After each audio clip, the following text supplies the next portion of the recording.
সুন্দৰতাই যাৰ পৰিচয় হৈছে সেইটো হৈছে কৰ্কট ৰাশি। নমো বুদ্ধ।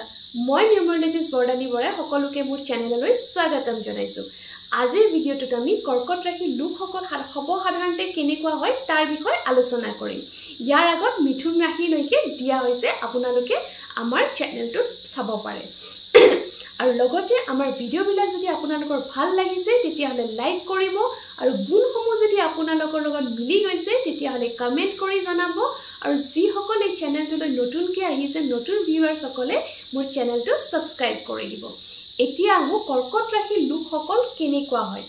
কৰ্কট ৰাশিৰ স্বামী গ্ৰহ হৈছে আপোনাৰ চন্দ্ৰ গ্ৰহ, আৰু আমি এষ্ট্ৰলজিকেলি চন্দ্ৰ গ্ৰহটোক ৰাণী গ্ৰহ বুলি ধৰোঁ। তো যিহেতুকে ৰাণী গ্ৰহটোৱে হৈছে অধিপত্য গ্ৰহ, তো ৰাণীৰ যিসমূহ গুণ আছে সেইসমূহ আপোনালোকে কৰ্কট ৰাশিৰ লোকসকলৰ মাজত দেখা পাব। যেনে তেখেতসকল সাধাৰণতে খুব সুন্দৰ ব্যক্তিত্বৰ গৰাকী হয়, খুব আকৰ্ষণীয় হয়, দেখাত যথেষ্ট ধুনীয়া হয়, তেখেতসকলৰ প্ৰতি মানুহ খুব সহজতে আকৰ্ষিত হয়। আৰু লগতে তেখেতসকল খুব মুডি স্বভাৱৰ হয়, মানে তেখেতসকল সৰু সৰু কথাতে তেখেতসকলৰ মুড ছুইংছ খুব বেছি, মনটো এই ভাল এই বেয়া, অলপতে তেখেতসকলৰ অভিমানো হয়, ঠেহো লাগে। তো সেইটো কাৰণে মুডি স্বভাৱটোৰ কাৰণে কেতিয়াবা তেখেতসকলৰ সম্পৰ্কবিলাকৰ মাজত বা মানুহৰ লগত তেখেতসকলৰ কিছুমান ভুল বুজাবুজি হয়। কিন্তু এই ৰাশিৰ লোকসকল যথেষ্ট আৱেগিক হয়, কাৰণ চন্দ্ৰ গ্ৰহ যিহেতুকে এখেতসকলৰ ৱাটাৰ এলিমেণ্টটো খুব ষ্ট্ৰং হয়, আৰু ৱাটাৰ এলিমেণ্টটো কেনেকুৱা, আমি পানীটো যিটো পাত্ৰতে ৰাখোঁ সেই পাত্ৰৰে আকাৰ লয়। ঠিক সেইদৰে এই মানুহসকলক, মানে কৰ্কট ৰাশিৰ লোকসকলক মানুহে যথেষ্ট ইজিলি মেনিপুলেট কৰিব পাৰে। আৰু লগতে এই ৰাশিৰ লোকসকল যথেষ্ট আৱেগিক হয়, আৱেগৰ প্ৰতি এখেতসকলৰ কণ্ট্ৰল নাথাকে, যাৰ কাৰণে তেখেতসকলে জীৱনত বহু কিছু সমস্যাৰ সন্মুখীনো হ'বলগীয়া হয়। এই ৰাশিৰ লোকসকলে কিন্তু সাজি কাচি থাকি যথেষ্ট ভাল পায়, তেখেতসকলে নিজক সজাই পৰাই ৰাখি খুব ভাল পায়, আৰু তেখেতসকলৰ ক্ৰিয়েটিভিটিও যথেষ্ট ধুনীয়া। তেখেতসকলৰ আপোনাৰ যিখিনি ক্ৰিয়েটিভ, ধৰক খুব ধুনীয়া ছবি আঁকিব পাৰে, লেখা মেলাত যথেষ্ট খুব ভাল, ফেশ্বন ডিজাইনিং খুব ভাল, নিজকে কেনেকৈ মানুহৰ ওচৰত সুন্দৰকৈ প্ৰেজেণ্ট কৰিব লাগে সেইটো তেখেতসকলে খুব সুন্দৰকৈ জানে। আৰু এই ৰাশিৰ লোকসকলে আপোনাৰ beauty products, garments, fashion designing, লিখা মেলা, ছবি আঁকা, নৃত্য, গীত এইবিলাকত যথেষ্ট উন্নতি কৰিব পাৰে। মানে যিটো ক্ৰিয়েটিভ লাইন হয়, ক্ৰিয়েটিভ লাইনত এখেতসকলৰ যথেষ্ট উন্নতি আছে।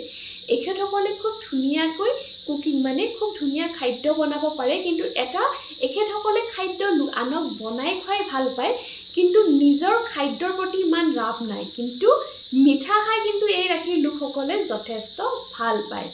যিহেতুকে ৰাণীৰ কিছুমান ব্যক্তিত্ব আছে, তো সেইটো কাৰণে অলপ তেখেতসকল আৰামপ্ৰিয় ব্যক্তিও হয়, মানে অলপ এলেহুৱা স্বভাৱৰ বুলি আপোনালোকে ক'ব পাৰে।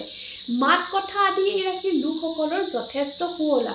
কৰ্কট ৰাশিৰ লোকসকলে খুব ধুনীয়াকৈ, মানে মিঠা মাতেৰে মানুহক আকৰ্ষিত কৰিব পাৰে, আৰু লগতে এখেতসকলৰ যিটো ইন'চেণ্ট স্বভাৱ আছে সেই স্বভাৱটোৱে মানুহক তেখেতসকলৰ প্ৰতি যথেষ্ট আকৰ্ষিত কৰে।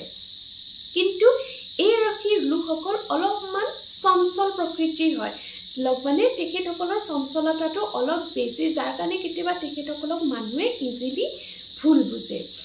এই ৰাশিৰ লোকসকলক যদি আমি চাবলৈ যাওঁ, জ্ঞানৰ হিচাপত চাবলৈ যাওঁ, তেতিয়াহ'লে এই ৰাশিৰ লোকসকল যথেষ্ট জ্ঞানী হয়। তেখেতসকলৰ মানে যথেষ্ট বস্তুৰ ওপৰত বহুত জ্ঞান থাকে, প্ৰতিটো বস্তুৰ ওপৰত মোটামুটি তেখেতসকলৰ যথেষ্ট জ্ঞান থাকে। আৰু এই ৰাশিৰ লোকসকলৰ প্ৰতি, মানে কৰ্কট ৰাশিৰ লোকসকলৰ প্ৰতি অপজিট লিংগৰ মানুহ, ধৰক যদি কৰ্কট ৰাশিৰ মহিলা তেতিয়াহ'লে পুৰুষসকল, আৰু যদি কৰ্কট ৰাশিৰ পুৰুষ তেতিয়াহ'লে মহিলাসকল তেখেতসকলৰ প্ৰতি যথেষ্ট আকৰ্ষিত হয়। মানে এই ৰাশিৰ লোকসকলে অপজিট লিংগৰ মানুহক, অপজিট ছেক্সৰ মানুহক খুব আকৰ্ষিত কৰিব পাৰে। আৰু এই ৰাশিৰ লোকসকলৰ যদি আমি প্ৰফেশ্যন হিচাপে চাব পাওঁ, তেতিয়াহ'লে খুব ধুনীয়া ৰাইটাৰ হ'ব পাৰে, খুব ধুনীয়া আপোনাৰ ফেশ্বন ডিজাইনিং লাইনত যাব পাৰে, ভাল আপোনাৰ আৰ্টিষ্ট হ'ব পাৰে, খুব ধুনীয়া ছবি আঁকিব পাৰে। তো এই লাইনটো যিটো ক্ৰিয়েটিভ লাইন তেখেতসকলৰ কাৰণে যথেষ্ট ভাল। এতিয়া আহোঁ এই ৰাশিৰ কিছুমান নেগেটিভ, মানে যিটো আমি কওঁ কিছুমান এনেকুৱা চিক্ৰেটে হওক বা এনেকুৱা কিছুমান গুণ যিটো কাৰণে তেখেতসকলে কেতিয়াবা বিপদত পৰিবলগীয়া হ'ল।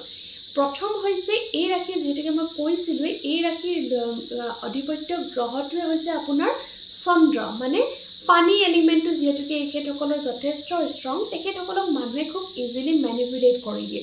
তো যেতিয়া মানুহে তেখেতসকলক বেয়া ক্ষেত্ৰত মেনিপুলেট কৰে, তেতিয়া তেখেতসকলৰ জীৱনত কিছুমান অসুবিধাৰ সন্মুখীন হ'বলগীয়া হয়।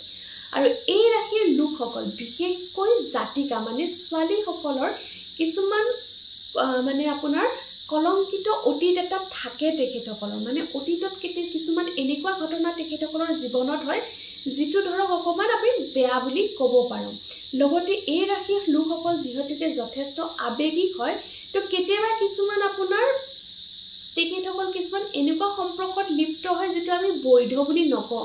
মানে কি হয়, তেখেতসকলক যিহেতুকে তেখেতসকল খুব আৱেগিক হয়, খুব মানে এটেনশ্যন চিকাৰ হয়, তাৰ কাৰণে কেতিয়াবা যদি তেখেতসকলক মানুহে অলপ বেছিকৈ গুৰুত্ব দিয়ে, তেতিয়াহ'লে তেখেতসকল খুব সহজতে ভুল যায়।